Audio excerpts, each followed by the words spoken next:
Quelle est cette fonction qui permet de retrouver les articles sur lesquels je dois impérativement me réapprovisionner, sur lesquels je n'ai pas prévu de réapprovisionnement? Si tu souhaites ici découvrir toutes mes astuces et découvrir cette fonction qui me permet justement de récupérer tous les articles sur lesquels je dois impérativement me réapprovisionner et en y indiquant sa quantité de réapprovisionnement, reste avec moi, je te montre cela en détail juste après. Avant que je n'entame ce tutoriel, n'hésite surtout pas à liker ce contenu et si ce n'est pas encore fait, à t'abonner à ma chaîne. Et donc, j'ai ici réalisé un tableau sur lequel j'aurais indiqué la quantité restante par article et j'aurais au préalable également indiqué si un réapprovisionnement a été prévu. Et donc, le but ici sera de retrouver les articles sur lesquels la quantité restante est insuffisante et également que le réapprovisionnement concernant l'article en question n'a pas été encore prévu. Et je vais donc ici mettre en surbrillance tous les articles concernés à partir de la case à cocher. Je vais donc ici insérer une case à cocher, donc dans insertion, puis case à cocher. Et je vais donc ici, à partir de la case à cocher, mettre en surbrillance les articles dont la quantité restante est insuffisante et que sur ces articles, un réapprovisionnement n'a pas encore été prévu. Je vais donc ici sélectionner l'intégralité de mon tableau, mise en forme conditionnelle, nouvelle règle, et je vais utiliser une formule pour déterminer pour quelle cellule le format sera appliqué. Et la fonction qui va me permettre donc de mettre en surbrillance les articles concernés, donc ça va être ici ni plus ni moins que la fonction et. Donc j'ouvre la parenthèse et il y aura trois conditions à remplir. Comme spécifié juste avant, il faut que dans un premier temps, la case soit au préalable cochée, donc la valeur sera égale à vrai, point virgule. Il faut que la quantité restante soit inférieure ou égale à 10. Je vais par conséquent reprendre la première cellule ici de la colonne au niveau de la quantité restante qui se situe en cellule C3, donc $C3, qui devra être inférieur ou égal à 10. Donc pour toutes les quantités restantes inférieures ou égales à 10, et il faut que également, donc point virgule, troisième condition, il faut donc que également un réapprovisionnement n'a pas encore été prévu sur tous les articles dont la quantité restante est inférieure ou égale à 10. Je vais donc ici reprendre la première cellule au niveau de la colonne réapprovisionnement prévu, qui va être ici la cellule D3, donc $D3. Et donc, pour tous les réapprovisionnements non encore prévus, la valeur sera, la mention du moins sera égale à non, donc entre guillemets non. Je ferme la parenthèse pour refermer la fonction et, puis je clique au niveau de la flèche. Je vais aller dans format et dans autre couleur, adopter une couleur de fond de remplissage en rose. Je fais OK. Et une police d'écriture en gras. OK, OK. Et afin donc de mettre en surbrillance tous les articles concernés, je n'aurai plus qu'à cocher au niveau de la case et j'aurai donc bien ici tous les articles dont la quantité restante est inférieure ou égale à 10 et dont un réapprovisionnement n'a pas encore été prévu. Si j'avais finalement prévu un réapprovisionnement pour mon beurre, donc je mets oui, et on peut donc constater que concernant le beurre, il ne sera plus nécessaire d'effectuer un réapprovisionnement sachant qu'il aura déjà été au préalable fait. Moi, j'ai quand même repassé un nom malgré tout. Et je vais donc juste en dessous réaliser un tableau sur lequel je vais retrouver tous les articles concernés et qui auront donc été mis en surbrillance. Et je vais également y indiquer la quantité de réapprovisionnement juste à droite. Mais juste avant ça, juste pour t'informer que j'ai réalisé un fichier Excel 100% automatisé qui te permettra de gérer tes stocks au quotidien de manière simple et pratique, et ce sur toute l'année 2025 et ainsi que sur l'année 2026. Si tu souhaites donc télécharger mon fichier Excel 100% automatisé, tu n'auras plus qu'à cliquer sur le premier lien en description. Et également, j'ai réalisé une formation intitulée Formation Express Excel. C'est une formation qui te permettra d'atteindre un niveau avancé en quelques semaines. Si tu souhaites donc rejoindre ma formation Express Excel et définitivement passer un cap dans ta maîtrise d'Excel, tu n'auras plus qu'à cliquer sur le deuxième lien en description. Et donc, je vais ici retrouver les articles toujours à partir de la case à cocher. Donc, est égal à si, j'ouvre la parenthèse. Si la case est au préalable cochée, alors la valeur sera égale à vrai. Et dans ce cas-là, donc point virgule, je vais ici retrouver tous les articles concernés.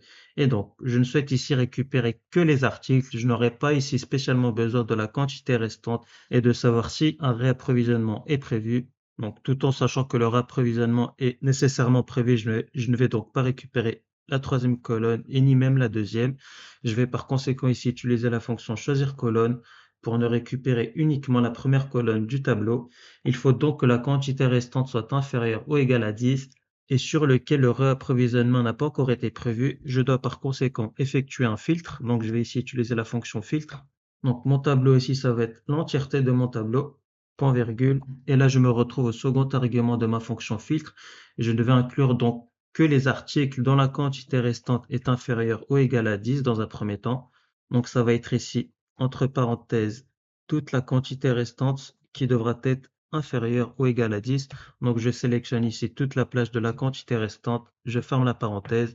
Pour ici inclure un deuxième filtre, je mets un astérix et je réouvre la parenthèse. Et donc ici, le réapprovisionnement ne devra pas encore être prévu.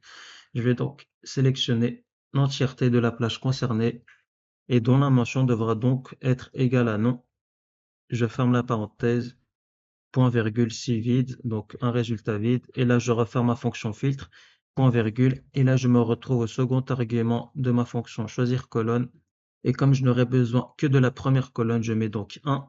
Je ferme la parenthèse pour refermer la fonction choisir colonne, point virgule, et valeur s'il faut. Donc là, je me retrouve au deuxième argument de ma fonction si. Donc si je n'ai pas encore au préalable coché la case, donc je voudrais ici un résultat vide pour ne pas avoir la mention des articles concernés.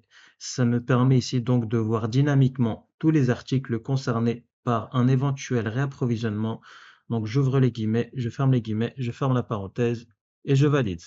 Et j'aurai donc ici récupéré tous les articles concernés qui sont donc bien le yaourt, le beurre doux, la crème fraîche et le beurre. Par ailleurs, ici, je vais automatiser l'affichage des bordures dès qu'un article apparaîtra et je vais ici donc retrouver la quantité de rapprovisionnement de ces articles. On le verra juste après, mais juste avant, je vais ici automatiser l'affichage des bordures.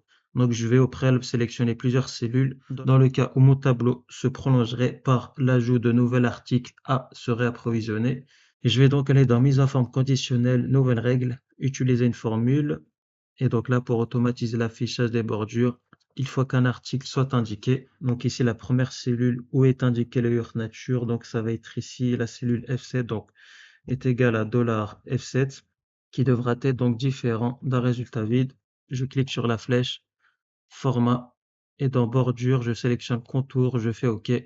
OK. Voilà. Et donc là, ici, sur les cellules que j'ai au préalable fusionnées et centrées avant le début de ce tutoriel, je vais ici donc retrouver la quantité de réapprovisionnement.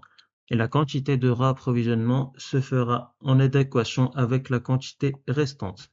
Et juste avant ici donc de retrouver la quantité de réapprovisionnement, si tu apprécies ce genre de tutoriel, écris-moi en commentaire réapprovisionnement et je veillerai à réaliser d'autres tutoriels de ce format.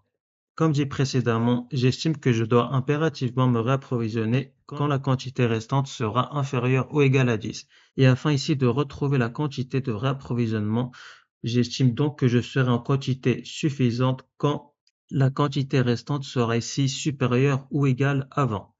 Et donc, je vais ici mettre est égal et je vais donc indiquer une phrase donc est égal à se réapprovisionner et je vais donc ici retrouver la quantité de réapprovisionnement donc se réapprovisionner de, je mets un espace, je ferme les guillemets et comme dit juste avant, je souhaite avoir une quantité minimale de 20.